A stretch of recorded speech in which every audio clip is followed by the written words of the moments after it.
They labeled me with PTSD and said, you're 100% connected because you have PTSD.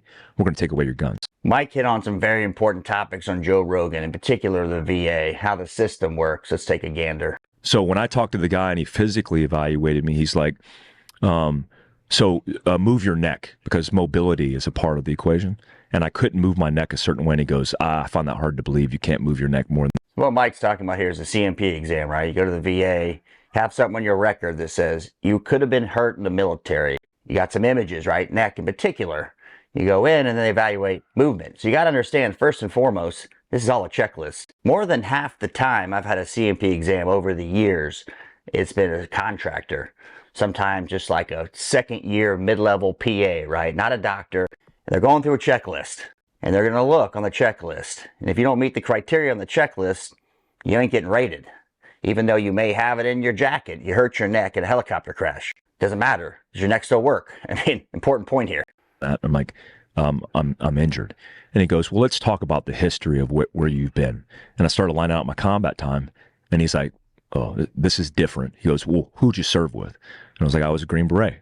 Like, oh, okay. So how many years in combat? Yeah, 4 years in combat. Let me break this down to the VA level for a second.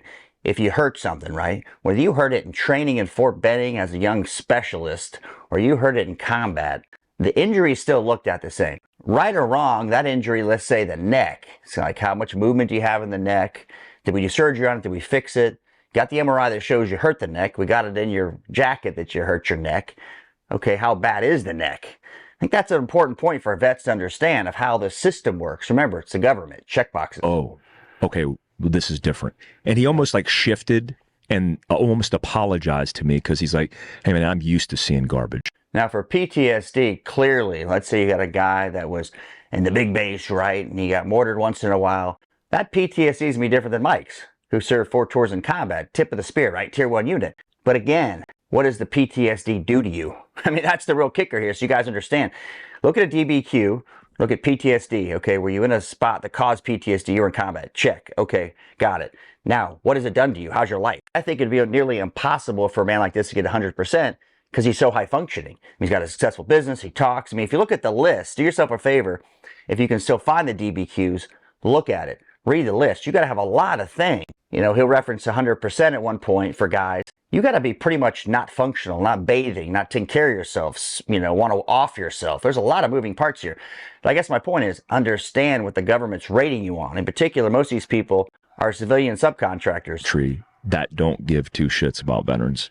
They're checking the block. It's impossible to fire a GS. We know that historically. Now, over the last 10 years, I've used the VA a lot. I found maybe 10% of the doctors who remotely care. They're still always checking the box because their boss are like, you got to check these boxes. So don't expect anything. Now, if you're far enough away, hear me out. I'm going to do a little education here. Far enough away from a facility, you got VA benefits, they got to give you a civilian doctor. Then you might be lucky. I mean, that's your best bet. Like the guys who got caught, like they were GS civilians and they were doing vacations and all these different things. None of those dudes got fired during all this controversy. Wounded Warrior was involved in some Well, I agree. No government employee gets fired. Look at these generals. They lost. They failed at every avenue. Look at the Afghan withdrawal. None of them got fired. They all get promoted. All of them have board seats at Halliburton. I mean, it's the government. We're here to help. Controversy over some stuff.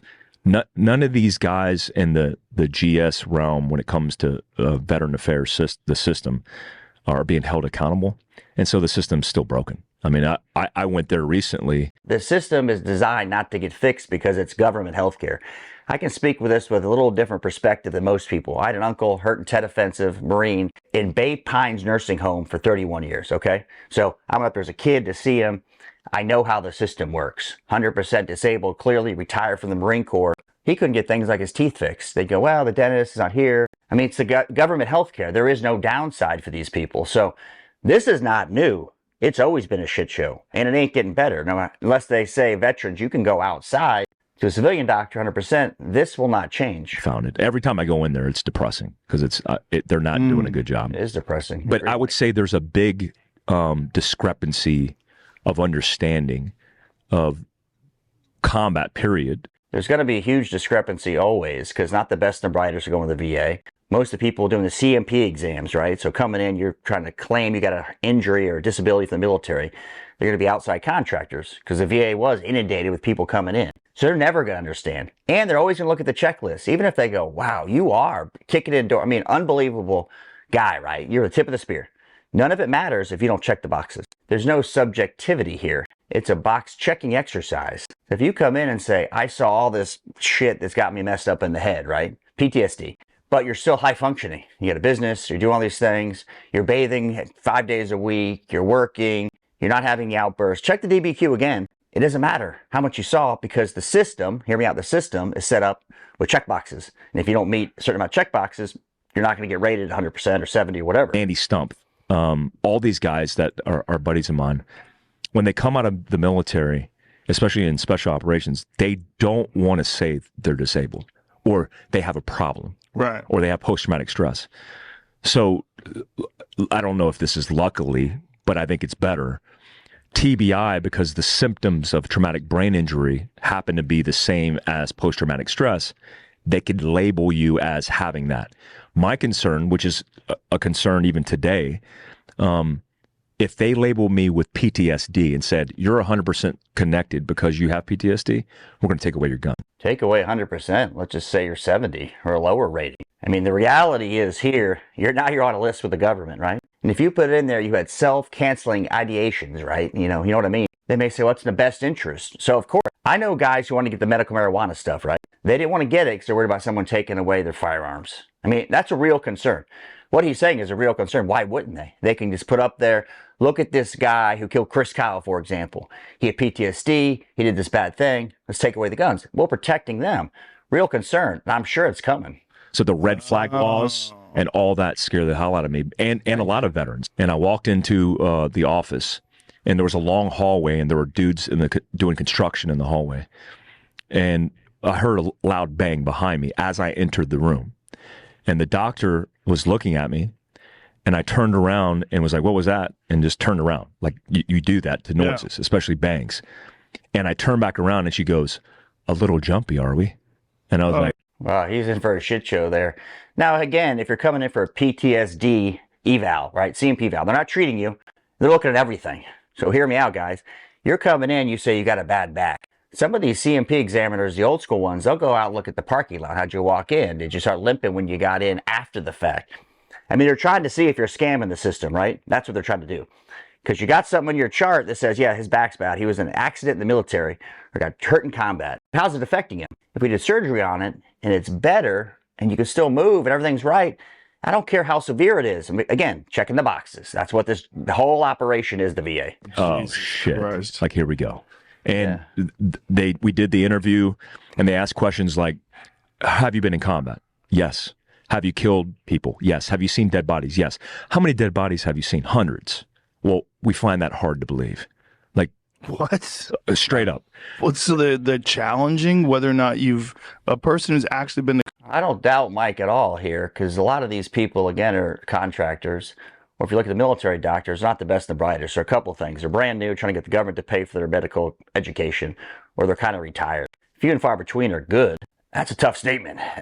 Been treated like shit at the VA, but never heard that one. combat, whether or not you've seen X amount of bodies. 100%. I find that hard to believe. 100%. It was the most disgusting thing. Like, I almost got up and walked out. That was the psychologist evaluation. When I got my physical eval, it was a gentleman who was a veteran. Most of the guys are veterans. They served in some capacity, so they get it. They understand. But they're used to dealing with shitheads. Now, Mike said most of the guys are veterans. In my experience, the physicians, maybe some of the nurses, but most of the physicians I've had over a long time are not veterans. And often they're just really average doctors who don't give a shit. They're just checking boxes. I do see a lot of shit bags. I mean, anybody who's in knows there's a lot of shit bags. It's part of it. And I want to be careful because there are guys who suffer from post-traumatic stress. There's dudes who get blown up. There's dudes that go through a lot. The reality is most people who serve in combat don't do so at what I would call the tip of the spear.